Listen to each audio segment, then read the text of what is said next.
Hi, class. Let's start the chapter.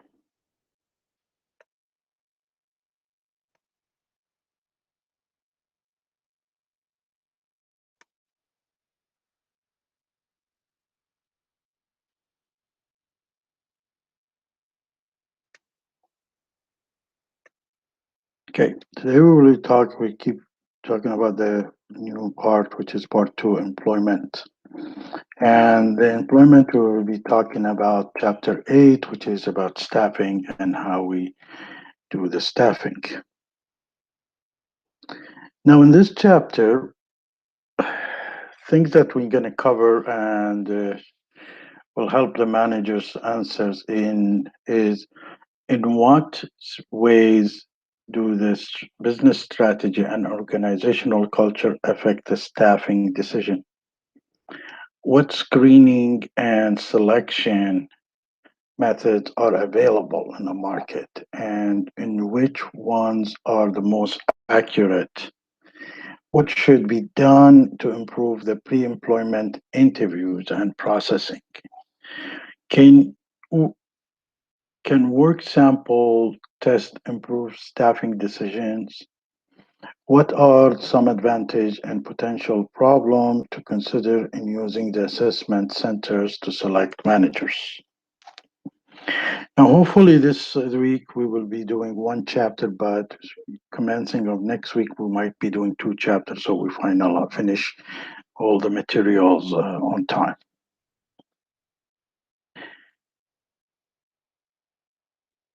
Now, I love this figures, is telling you when the company in what stage and how they're supposed to do the selection and how they uh, do a management selection strategy.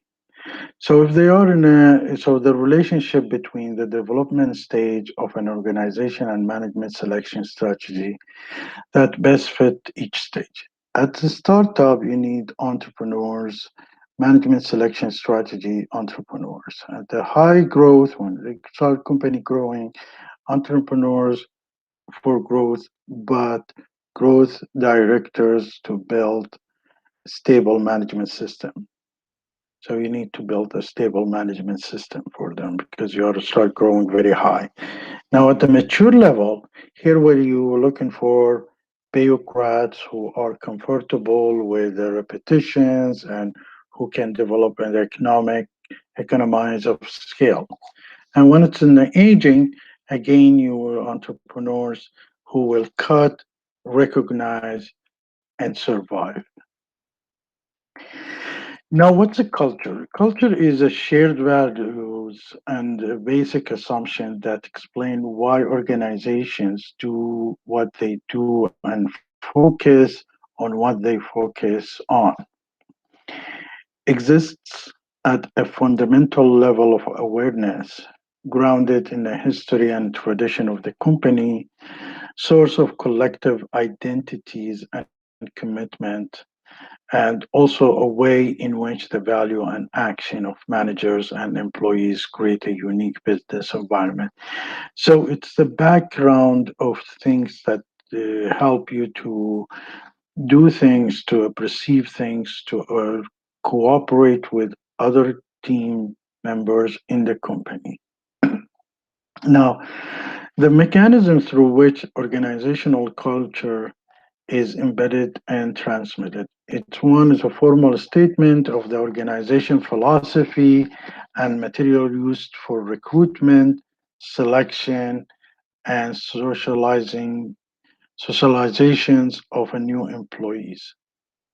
Second thing is a promotion criteria, and also the stories, legend, and myth about key people and the event, what leaders pay attention to, measures and control, and implicit and possibility of unconscious criteria that leaders use to determine who fits key slots in the organization.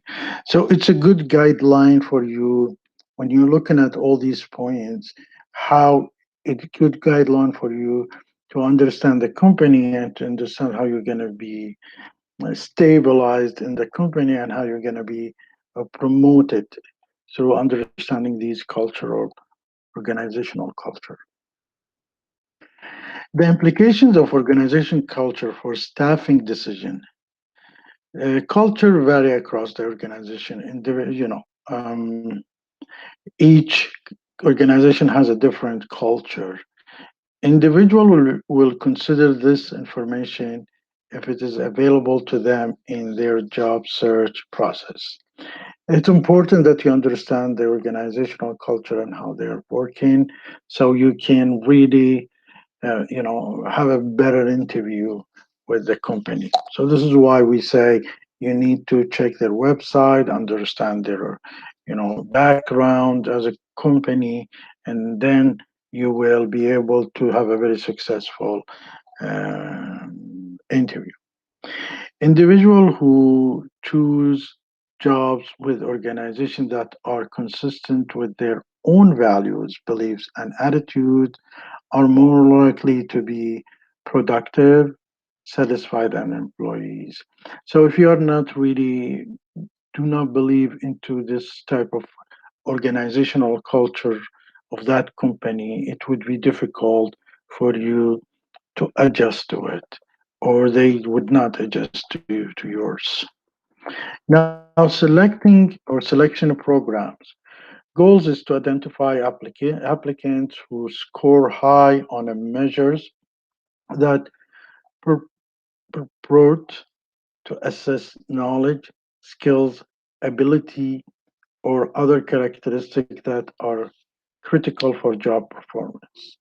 So it's a process of selecting the best fit person for this for certain position within the organization. There is types of selections error that you might see and occur. There's a erroneous acceptance, which is selecting someone who should be rejected, and erroneous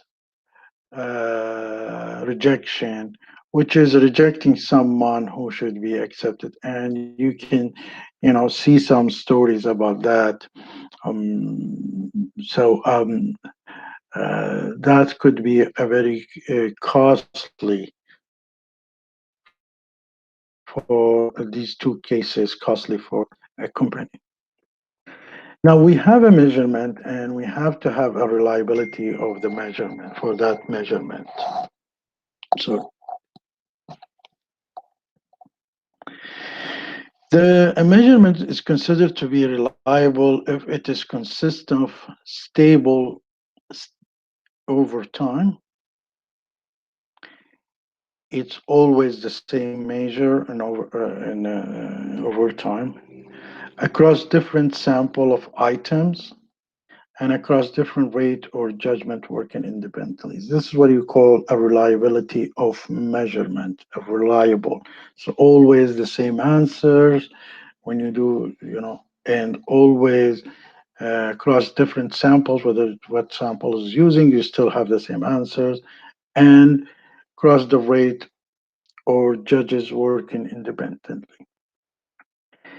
Now there is reliability and there is a validities. And validities of measurement is degree to which different decision makers make about the job performance from predictors measured are accurate. So there is things that you putting as a benchmark or something that you can test it and have the same result. That's what you call a validities measurement. And if this is always occurs, this phenomena, then it's reliable. The degree to which the evidence support the inference that are drawing from the scores of rating on a selection procedure. So you have certain questions, and is all if these answers is will be predicting as a percentage ones. So if the person is scoring 100, he might be at work scoring 75%. If he's scoring 80, he might be scoring at work 30%. This is the validities. Now, the quantitative evidence of validity is expressed in the term of a correlation. coefficient between the scores and predictors of job. As we said, it could be 1 to 1. So if he's scoring 100, he's going to do 100%. Or it could be if he's scoring 100, he's going to do 80%. So this is what's the valid about it. So in employment context, predictability validities typically vary between zero point 0.2 to zero point 0.50. Check on the concept of reliabilities and validities when you have a free time. And you could find out what's different between them, which is very important issues. Now there is the screening and selection method, employment, like employment application forms. Employment application form should only ask information that is a valid and fair with the respect the nature of the job. So you don't need to ask somebody how many children you have, do you have bad neighbors, how's your car. These are not valid questions when you're asking somebody to deliver, um, a 9 to 5 uh, clerk job, for example. But if you are asking a question about somebody who is a salesperson has to drive, then you can ask a question about does he have a valid car, for example. A guideline that suggests which question to delete is basically any question that might lead to adverse impact on the employment of members of group protected under the civil law. For example, what your skin color, what's your religion background, are you male or a female? These are can all should not be part of the screening guide and should not be in the form of application.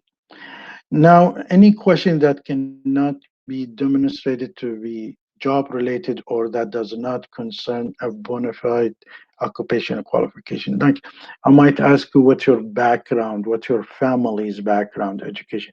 That should not be uh, uh, contributing to your ability to demonstrate and be able to contribute to the company. So you need to stay away from such a question. And any question that could constitute an invasion of privacy. So are you married? Do you have a boyfriend or do you have a girlfriend? How many? This is a privacy, so you shouldn't be asking these questions. So the recommendation, reference, and background check, this is part after you doing the interviews, could be, or before you do the interview. Provide that the following kind of information about the job applicant. You need to, when you want to recruit somebody, you need to have somebody as a reference or a background check or get a recommendation. For example, education and employment history, ability to perform a particular job, character and interpersonal competence, willingness of the past or current employer to rehire the applicant. So these are the things that they might ask the references to confirm the references and background check.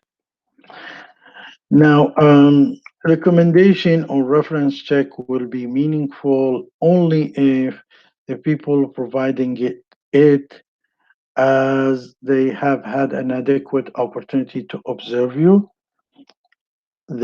observe the applicant in the job relevant situation, are competent to evaluate the applicant job performance, can express such as evaluation in a way that is meaningful to prospective employer, and are completely candid.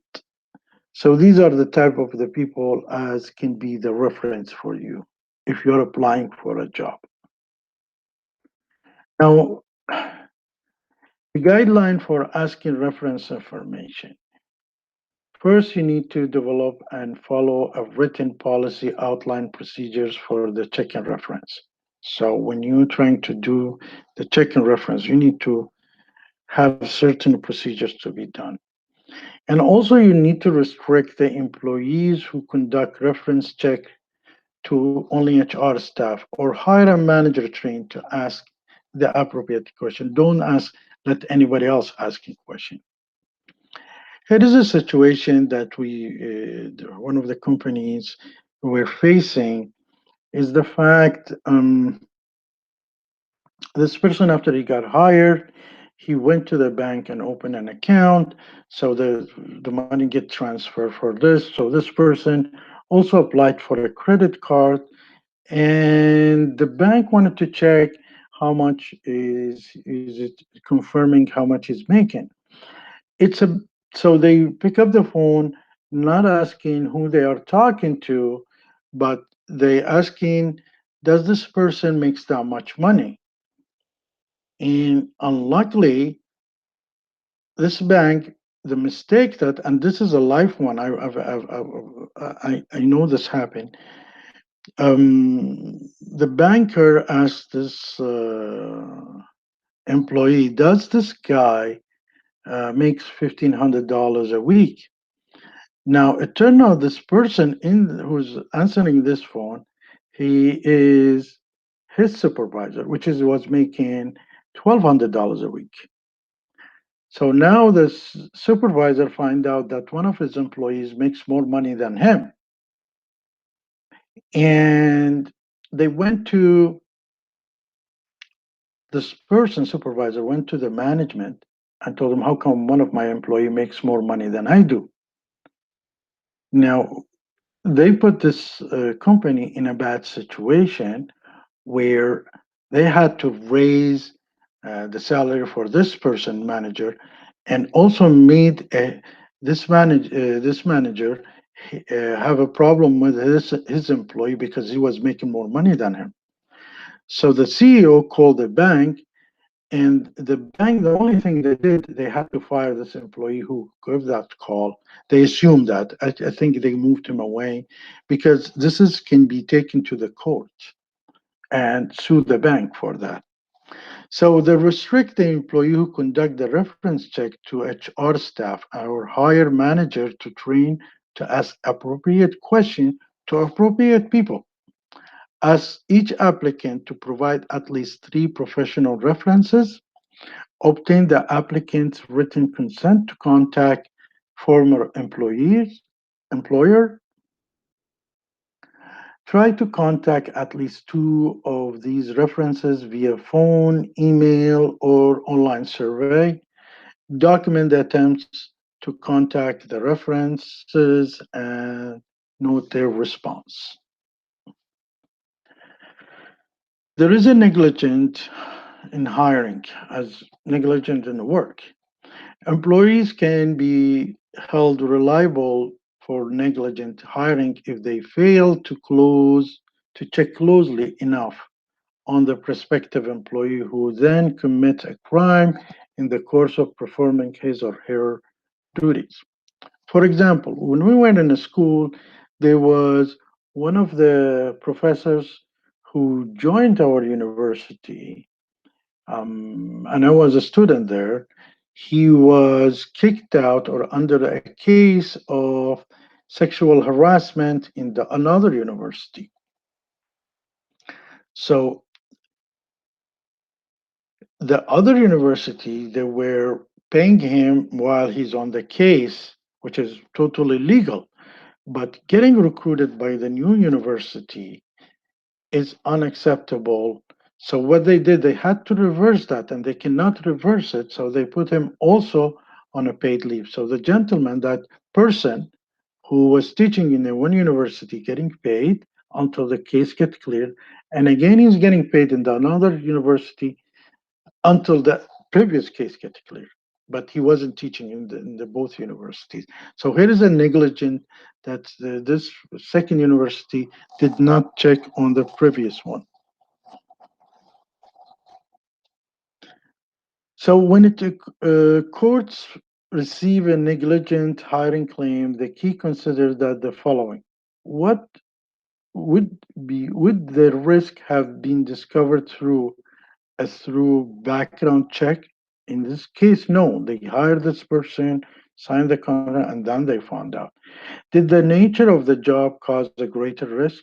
That's what the court was going to see.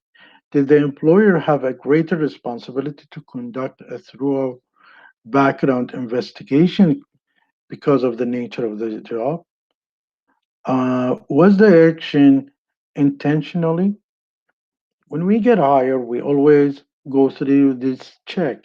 They check our background. They want to make sure we've never been in where we are risking some lives of others.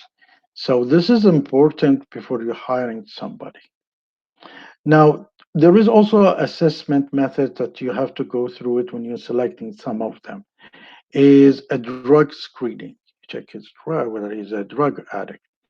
Integrity test, cognitive ability test, personality measurement.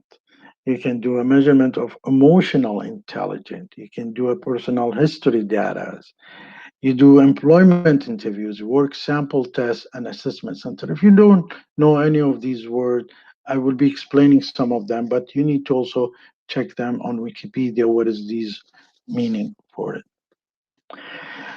In the drug screening, which is the first one, involuntary turnover and absenteeisms are the outcome of a drug testing forecast mostly accurate. So usually drug addict people usually don't show up at work or they just quit or something like that. So you need to do this. And this is can be the Supreme can be in the court has upheld. And you can do urine testing or blood testing, all these things, or you can send them to the doctor to do that these testing. Um, Procedure that can be instituted to avoid legal challenges. So you can do a formal all employees and job applicants or writing of the company policy regarding the drug use.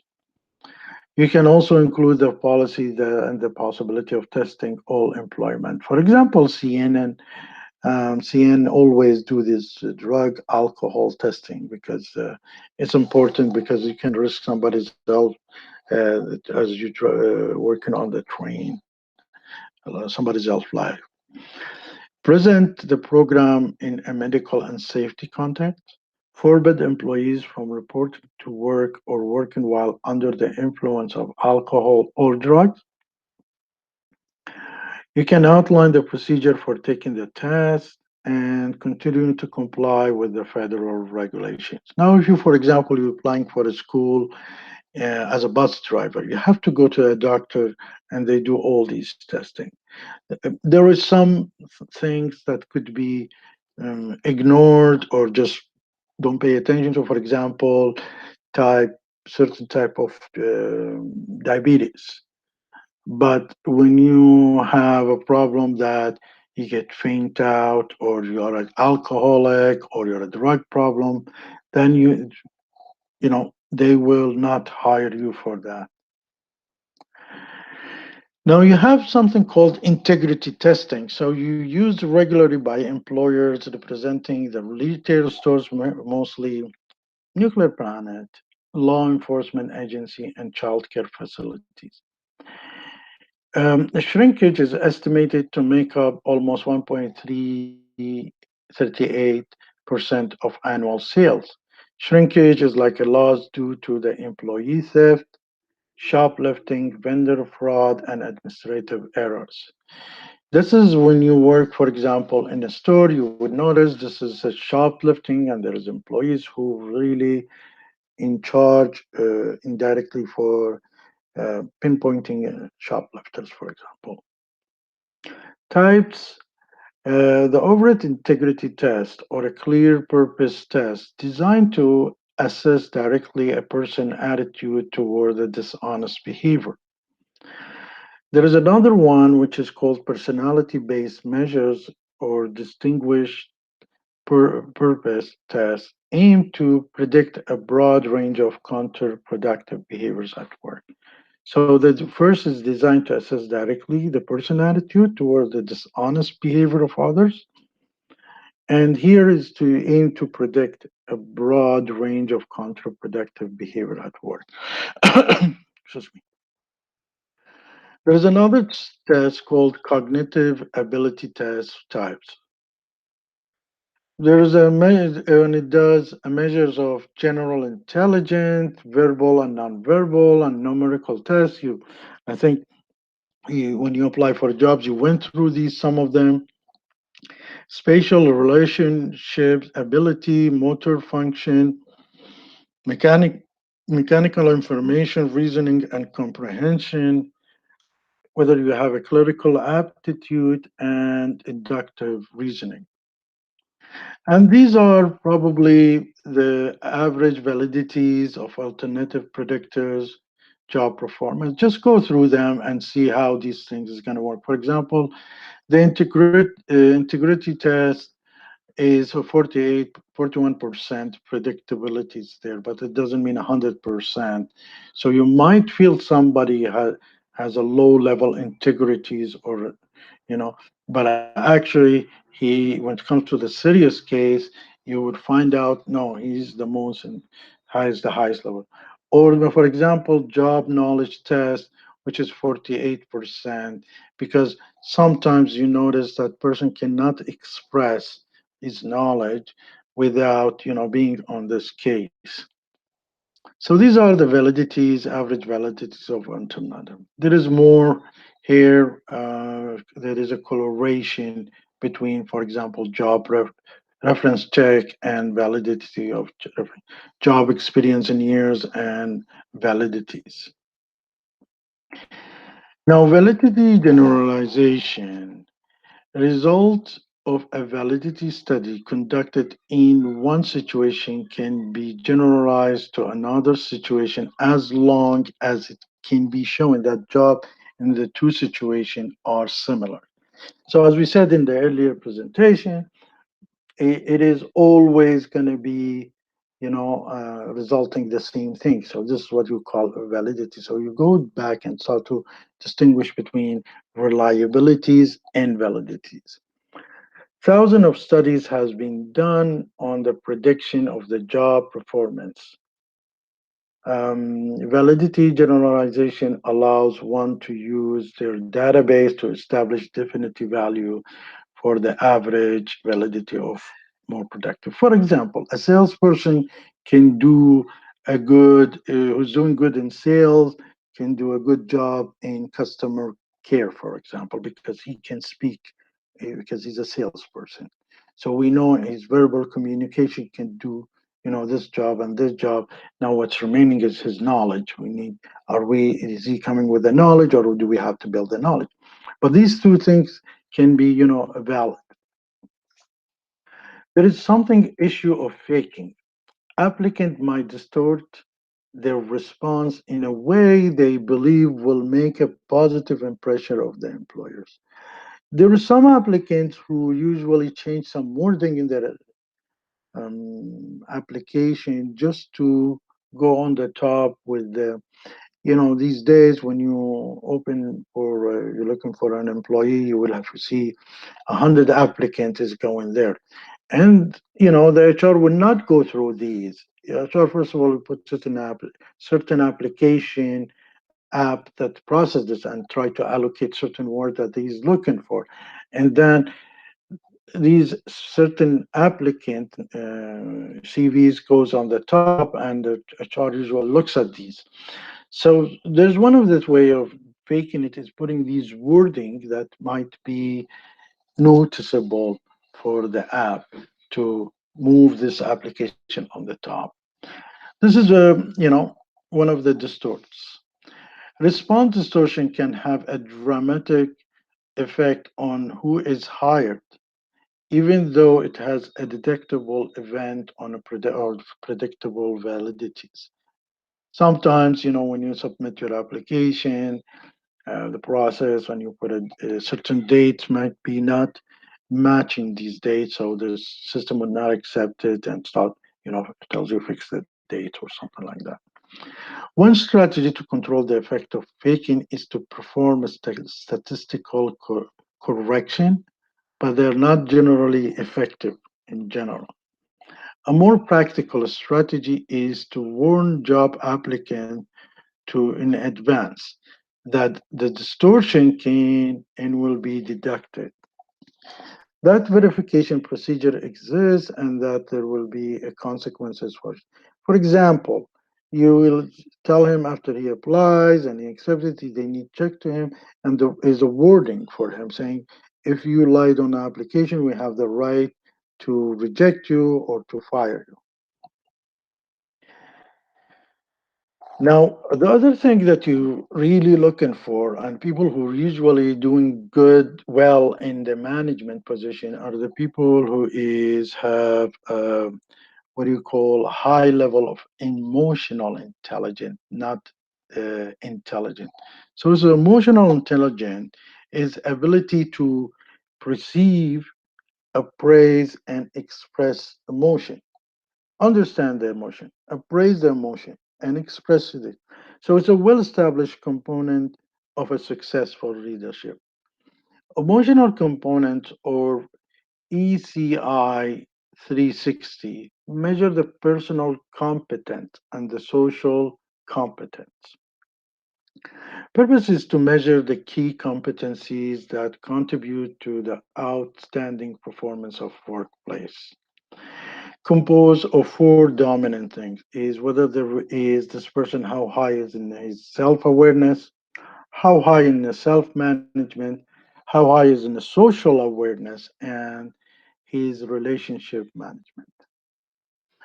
Personal history. Personal history, as you know, is a biographical information that has been used widely and successfully on a base for staffing. So in your CV, there is a personal history. At the executive level, general biographical data may be replaced by critical experience. It means that in this case, what did I do and how I made it successful? That's what you call a critical experience. Now we have the case of employment interviews. Now the recommendation, what it's supposed to be in the internal when you perform an interview, base interviews first of all on job analysis. Ask the same general question of each candidate, the same thing. Use the detailed rating scale. So you have a scales for it with the behavior description to illustrate the scale point. So there is, if he's answering five, but he's sitting like this, or his eyes was down, you need to behavior description, or he gets angry, or he's like, something like that. Take a detailed notes. Use a multiple interviewers. Do not have one person, so two people can be sitting asking this question or three people asking this. Provide an extensive training on the interviewers interviewing. So people who's interviewing should be a very well trained, and do not discuss or answer between interviews, and use a statistical weight for each dimension as well an overall judgment of suitabilities to combine the information. Now you have the contract effect, the contrast effect. The tendency among interviewers to evaluate the current candidate interview performance relative to those that immediately preceded. So if you have a positive somebody, you interviewed with him and feel very comfortable. The next guy, you might, if he's lower, you might feel very negative about him, very negative, not very small negative. So this is what you call a contract effect.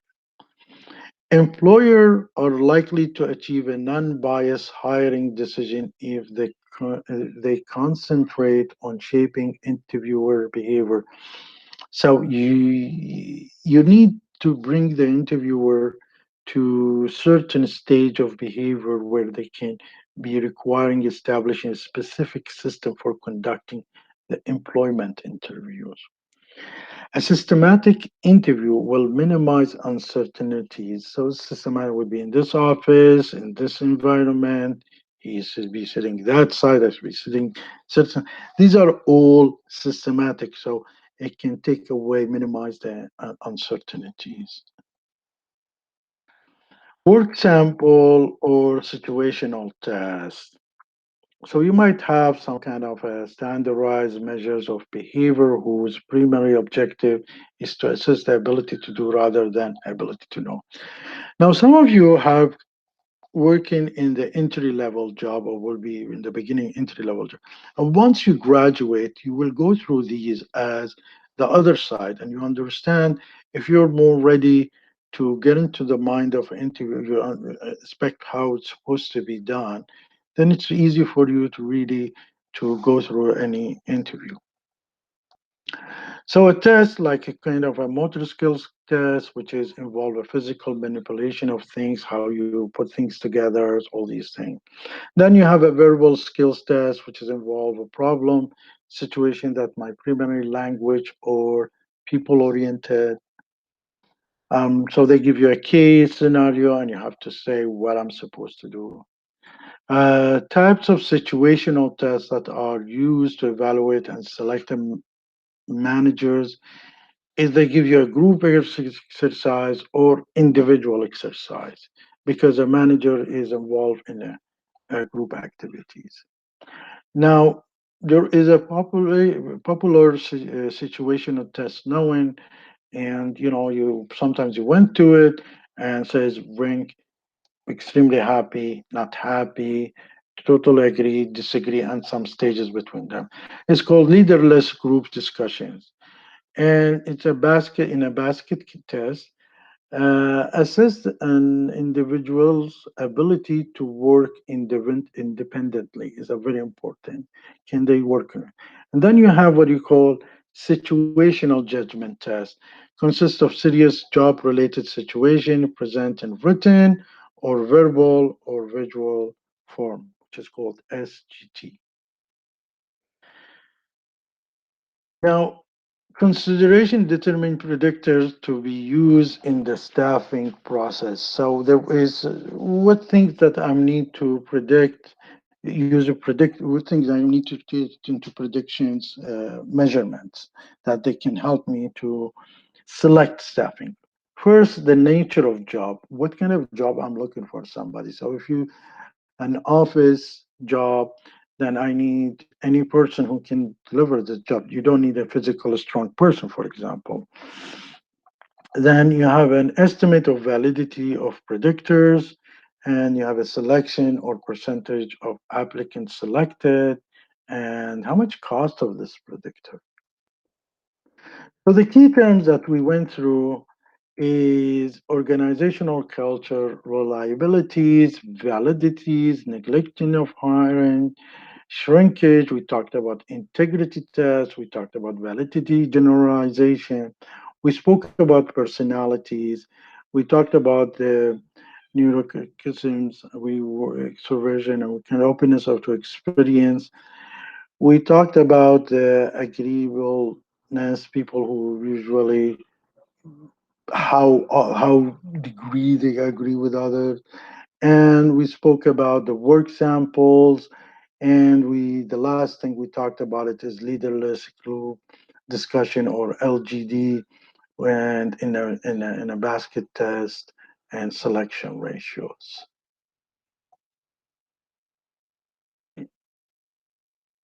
So here we're done with this chapter. Hopefully we went through this chapter. If you have any question, please write to me, or you can always check on websites about these information. If you're missing or you want to dig deeper, you always feel free to write to me. Okay, bye bye.